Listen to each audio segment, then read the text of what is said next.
we're so scared to embrace technology that as soon as you get it to the point where it works a little bit, you just stop. You're just like, I got to do a thing I wanted to do, so I'm just going to stop. But I feel like that excitement is missing from the industry. We have a skills gap.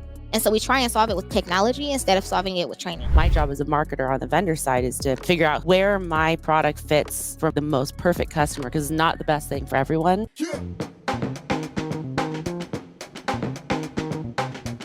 Hi, I'm Sydney Weber. I have been in the industry for about 10 years, most of it on the operator side, but over the last 3 years, moved to the vendor side, did some marketing over at Knock, now Updater.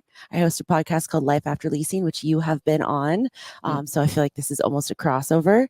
And it's funny because we're currently sitting at AIM in the exact cabana I think I met you in, Alicia, 2 years ago when we hosted a pool party for my last podcast. I think so.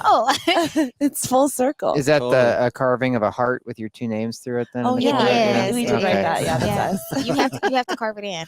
Yeah. Cool. Well, you guys hosted a session together, so why don't you tell us a little bit about it? Yeah, so it was technology versus technique. And so my brain turns on at precisely like 3:00 in the morning, which is great because it's midnight Sydney's time and she's totally asleep in bed. But she just wakes up to all of my text messages like back to back. People who don't double text, I have nothing in common with them because I'm going to triple text. And I was like, we should host a session at AIM because you're on the vendor side and I'm on the operator side. And we should talk about technology versus technique because I just don't think people are doing it right. Mm-hmm. Like, I think that like on the property side, we're so scared to embrace technology that as soon as you get it to the point where it works a little bit, you just stop. You're just like, I got to do a thing I wanted to do, so I'm just going to stop.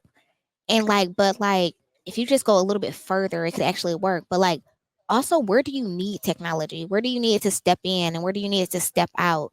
So I texted Sydney and I was like, we're doing this thing. I'm putting your name down.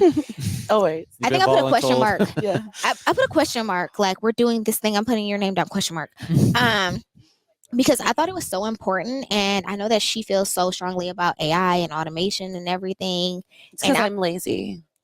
No, I'm such a lazy marketer. Like, I love to automate what I can expect. I expect that these are the steps that are happening next. So I don't need to physically call you on the phone because I know they're going to happen. I know that after you put down your deposit, you're going to move in because you're not going to want to lose your deposit. I don't care if the deposit is $50. You don't want to lose it, like, because it's yours. So you want to move here, like, you put it down. So I like to automate what you can expect, but I also believe in like helping people discover like what are those touch points? Where are the points that like they have the highest conversion? For my team is at the tour. And I've been complimented by all of my vendor partners on like when people walk in, my team's customer service is phenomenal. So like it's true. Like that's our point. That's our point where people love us is when they get to see us.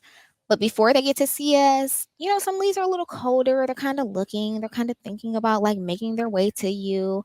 They want to move. Their neighbors are a little loud, but now it's during the week, so their neighbors aren't as loud, so they don't want to move as much.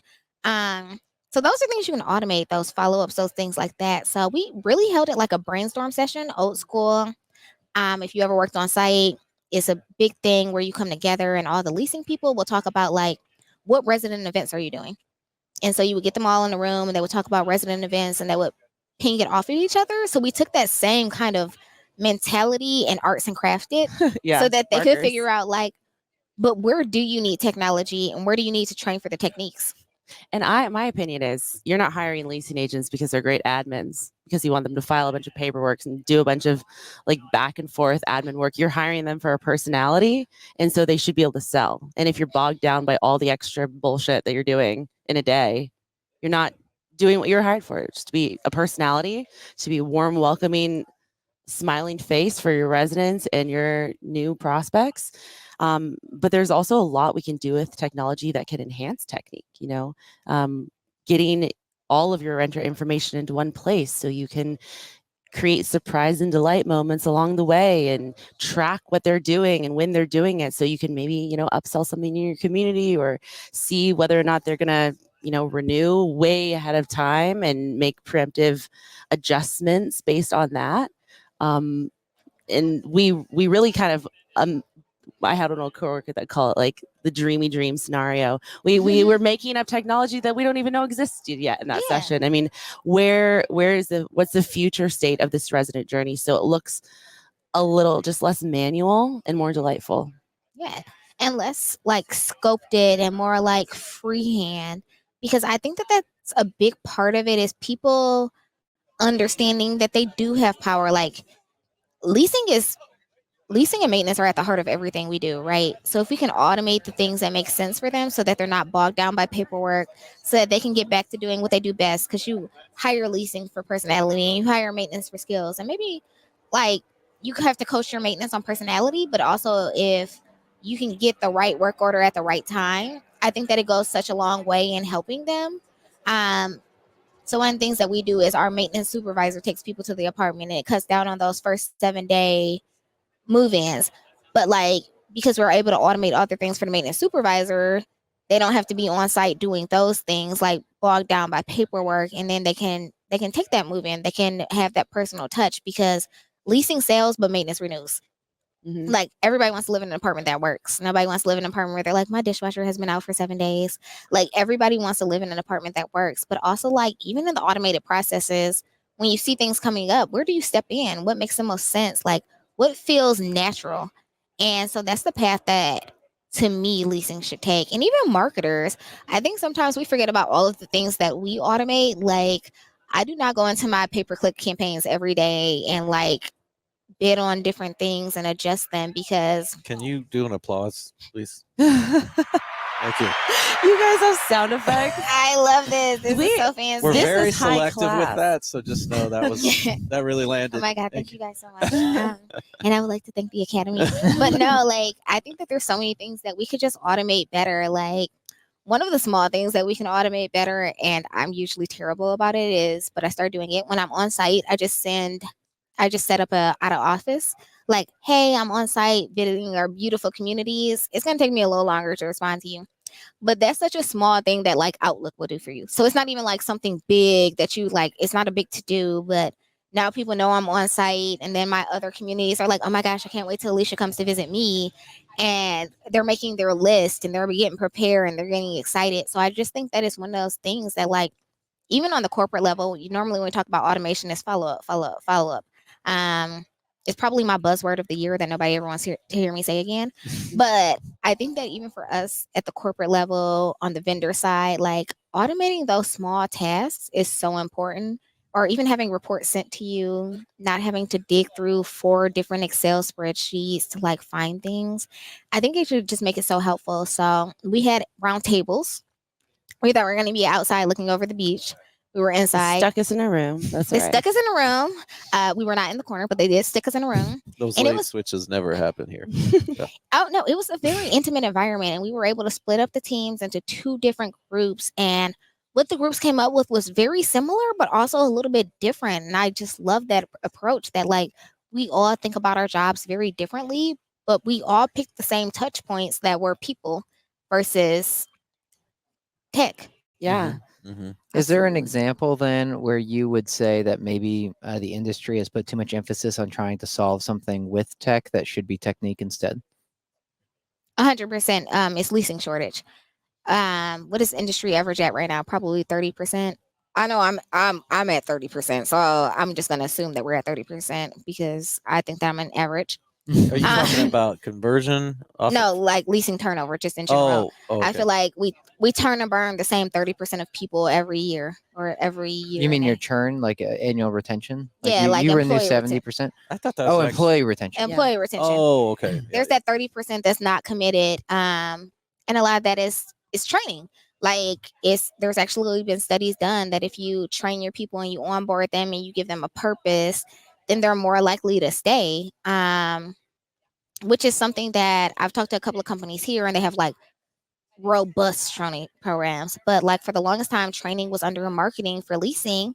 And how can you market well and train at the same time? Something's not getting done well. Like it's too many jobs under the same people. But I feel like over the past, I'm going to say 3 years, training has really broken off from leasing. And we've seen like more robust training programs. And my friends at companies that have those programs, they're not at 30%. They're not turning over leasing the same way we are. But all of the things that we automate are leasing things. Like we automate follow up. You can do self guided tours for technology. You can do virtual tours for technology. But people like people, and people still like to buy from people. So those are people that we lose, is people who don't have those touches. Like, I know that my team, 2 out of 3 people they tour, they're going to convert into an application. And I know that every single time. And it's a math problem. As soon as they get them in the door, they're going to tour, because customer service is one of the things that we train on. But if you're doing a virtual tour or you're doing a self-guided tour, you don't get to talk to my people. So that number goes down, because now I have to have my product stand by itself, and you don't know anything other than what's on the website unless they reach back out to you. And then they reach back out to you at a time you're available to talk to them and you want to talk to them. Which if you toured on lunch, do you take lunch at the same time every day? Do you want to talk to people while you're on lunch? Was someone else available to tour you in person? So I think we lose a lot of that in-person touch at like the tour, even move-ins. I feel like a lot of people have gotten away from having a physical person take you to your apartment, open the door, and say, welcome home. I think you can absolutely automate that. But Kingsley just released a study that says like 90% of residents want a human being to welcome them into their home. Yeah, It's impactful. It's so impactful. Like, if I'm on site and somebody takes somebody on a tour, when they come back, I'm like, did you love it? Is this your new home? Are you going to say yes to the address? Which I totally stole from somebody a million years ago. I don't even remember who did the training. But I was like, are you going to say yes to the address? Like, and I make it very exciting for them as a leasing consultant or as a resident after their tour. Like, you haven't even applied yet, but I want you to live here. But I feel like that excitement is missing from the industry. We have a skills gap. And so we try and solve it with technology instead of solving it with training. Yeah. Well, now there's all these virtual leasing agents or whatever that are supposed to fix that for you, right? I believe in several thousand different virtual leasing agents. Because you do have those leads that are like, I'm kind of looking, I'm passively looking, I have 6 months left on my lease. So is it the best use of your leasing consultant's time to nurture those leads, or can you set them on a cadence that you already know how it's going to go? If you're 6 months out, okay, I'll reach out with you in 1 month, and then I'll reach out with you monthly. And then once we get closer, I'll reach out with you weekly or bi-weekly or whatever that schedule looks like. Or is it better for your leasing to consolidate their efforts to people who are actively looking, like right now? And the way buyers like to buy is different now than it used to be. We do all of our own research. Like, I don't want to talk to a salesperson until I want to talk to a salesperson. And then when I do, I want to talk to you right now. Yeah. I want to talk to you right now, and I want you to have the right answer. Yes. I am self-educating my way through that 6-month process, as long as the information is available to me, which it should be, and it can be through technology. And then when the time does come to walk into a leasing office or book a tour to go see it, then I have that smiling face welcoming me.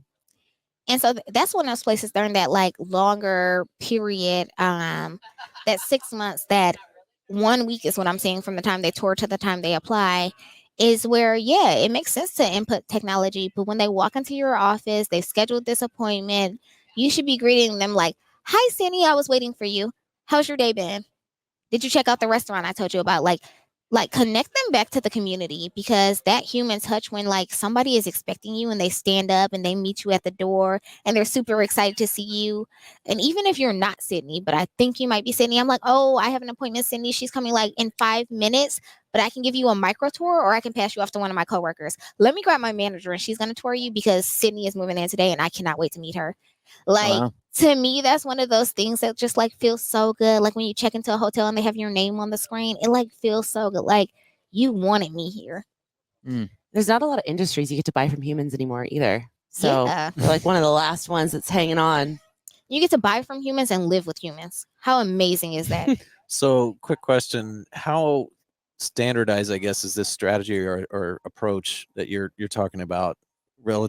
So from one property to the next, does it look very similar as far as how much is technology versus technique, or is it more left, to the folks that are really running the? It varies from property management company to property management company. Our standard is that all of my leasing consultants have to stand up and walk towards the door as soon as a person walks in. So they all have bells on their door, and as soon as that bell goes off, my entire team jumps up.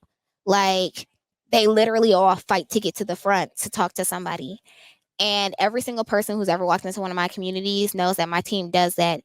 And if I'm on site and I see somebody sitting, I like walk over to them and I help them like roll their chair back, because they need my help. And I'm like, this is our standard. This is a non-negotiable. Like, you stand to greet people and you're excited to meet them. And like, I make it a point to get to the sites when I'm out there in the morning, and I'm like, who are your tourists? Tell me about them. Tell me 3 fun facts about your tour.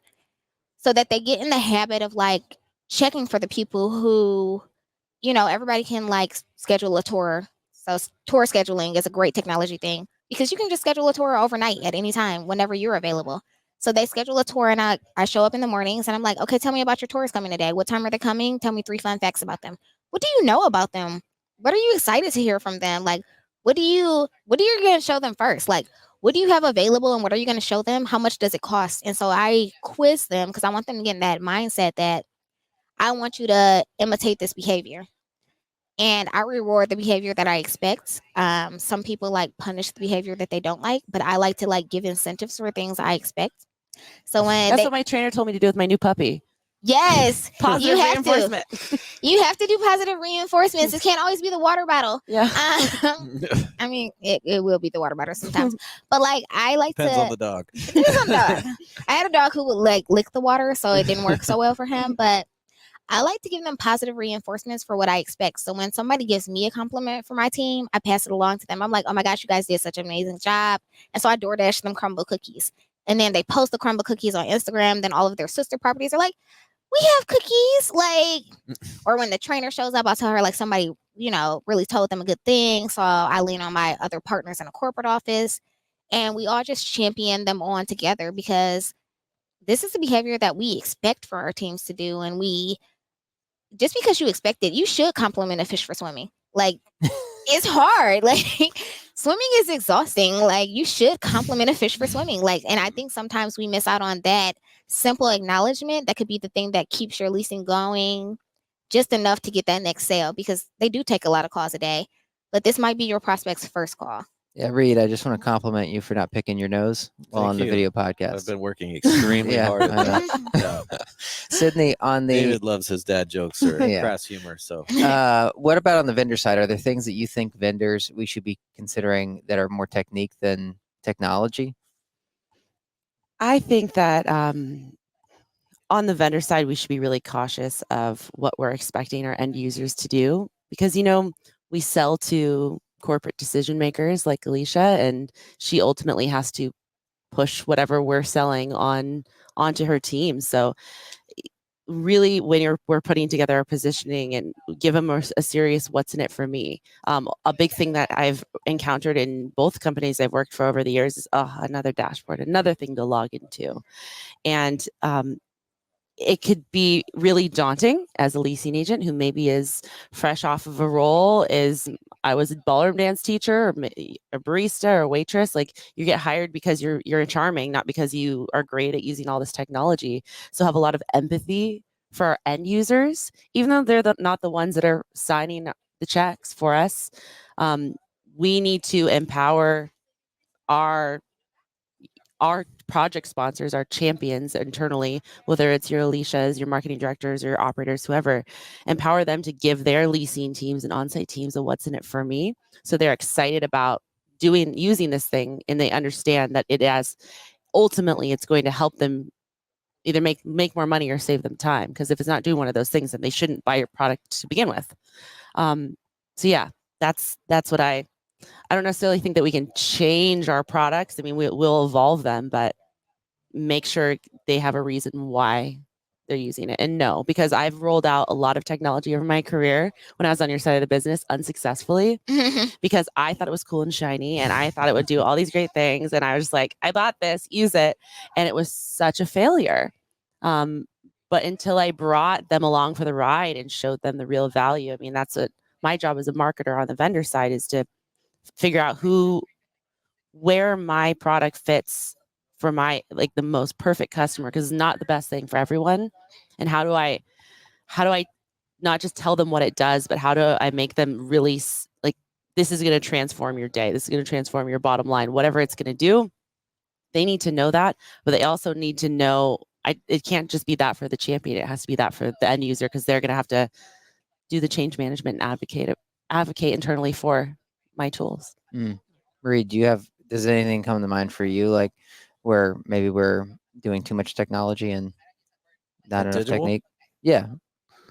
Yeah, there's plenty of places I think we're doing a little too much technology, but we're trying to be tech forward, and so we don't want to give people whiplash or confuse them. It's like, generally speaking, that's where we're headed, and so I think we're in very much an experimental mode, and trying to be comfortable with failure, but not so comfortable that we're not thinking things through and that we're actually creating more disruption.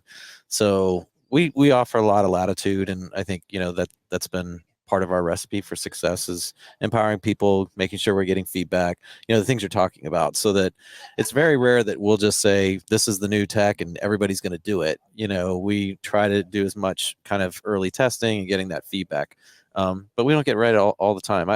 It's impossible, with all that's hitting us. Because I think so many companies, suppliers, owners, operators, marketers are trying to find the right balance. And that's why I was asking you from one property to the next, is that kind of ratio of technique versus technology the same, or does it look different?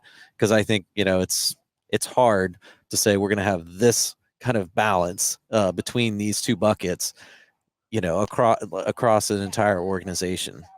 But at the same time, that's how you quote scale. It's like Yeah. where you really do kind of lock in and say, this is our formula. This is how we're going to do it. You want to So know a secret? yeah, lay it on me. So I've been doing something. I've been in the industry since 2012, and I switched to a training role, like a training marketing role in 2015, and I had a hard go at it. So I started doing a thing where I would do show and tell. Show me what's new and tell me all of your problems. And then that evolved into like I would do a training and I would like, you can complain about any and everything down to your dog barking too much for 3 minutes. Just lay out all of the complaints on me. And I get so much insight for just creating a safe space to complain. Like in this safe space, I just wanted to know all of your complaints, because then I got to find out if they were having issues at home, if they were having issues at work, if they were maybe striving for something different, they wanted to apply to new positions, they wanted that upward mobility, they weren't given the options. So I got to find out so much about where my sales team was in that moment, that it was so amazing and wonderful. And then it opened up a line of communication where I was like, okay, I can't fix your dog barking, very unfortunately, but I can fix that you feel like the application process is turning people away. Let me figure out how I can make this better. Mm-hmm. Because if it's turning people away, we're turning money away, essentially, right? So I would find out all of these things, and then I would be able to take them back, because I am closer to being a decision maker, and I would be able to make small changes that impacted their day by 2%.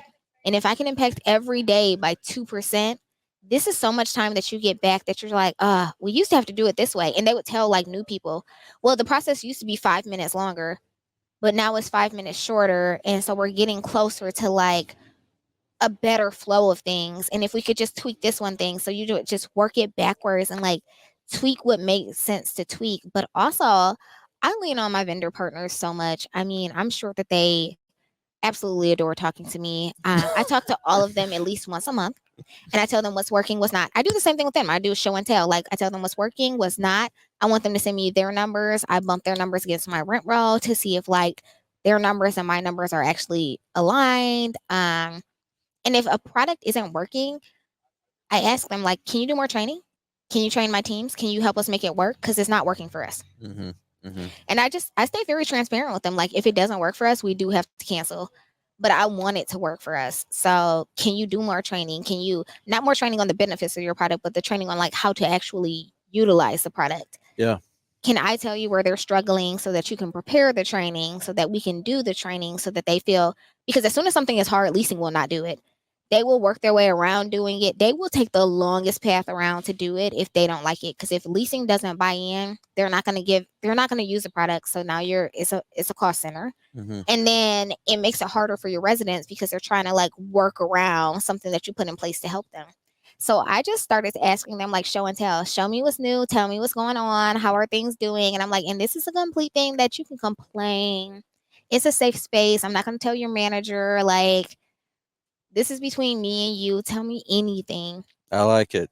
I would maybe have to be a little medicated to go through that process. No, that I tell them to take me to their model. Okay. We go to a vacant apartment, and the people who I feel like are on the fringe, we sit down on the couch, and I'm like, so tell me about your day. Oh man, She's taking this marketing job very seriously. Yes, Become a man. therapist. Incredible You know, patience. Yeah. It's the other side of marketing. Yeah. Yeah. Yeah. Right. Well, Sydney, do you have anything else you want to lay on us before we get out of here? You know, I think ultimately it's really important for us on the vendor side to just listen, as let the show and tell happen, because we like to innovate. We like to innovate sometimes for the sake of innovating. A lot of us are throwing AI in our products just to say we're throwing AI in our products. What? And I think it's important to solve problems that exist before making up new problems to tell them that they have. But the reason why I've been successful and I've been able to keep doing what I'm doing is because I stay so close to people like Alicia, who are honest, and I am able to truly understand what motivates her and her teams, and make sure that I am providing a solution that is for a problem she actually has and she wants to solve. And if I have to massage that a little bit, really understand what motivates all the different people that touch your product, so you can give them a what's in it for me. Yeah, well, I think you're connecting it well, because Alicia, you were talking a lot about almost like the human element of it versus the tech. And what you're describing, Sydney, is that you really have to listen to the customer and say like, okay, yeah, this is our automated process, or the way the tech was built to work, versus this is how you should use it and how we want to train your team to use it to match your goals. So that is the technique against the technology. So great job. Well, if folks want to connect with you, Alicia, what's the best way? On LinkedIn, I do post a lot, so very sorry for that. I am on a posting challenge with other marketers from different industries. We're all trying to see like who we can reach, like who we can talk to. So on LinkedIn, I'm Alicia Holmes. I have a very cute picture. I'm in a navy dress. It is very cute. It's very cute. Or on Instagram, I'm Hello Alicia D. It's ALICIA. Very boring, ordinary spelling of Alicia. Yeah. You can change it if you want. Go by a stage name version. No, I like it. I like when I travel and people call me Alicia, because then it challenges me to practice speaking the languages that I spend so much time trying to learn. My name's Sydney Weber. You can find me on LinkedIn. Not to plug another podcast on your podcast, but you can also follow along to Life After Leasing. Go for it. If you want to listen to me talk anymore. And also David, he's been on the show before. And thank you so much for having us. It was great to be here in the sunshine in this pool cabana. Yes, I'm so excited. Well, thank you both. Yeah.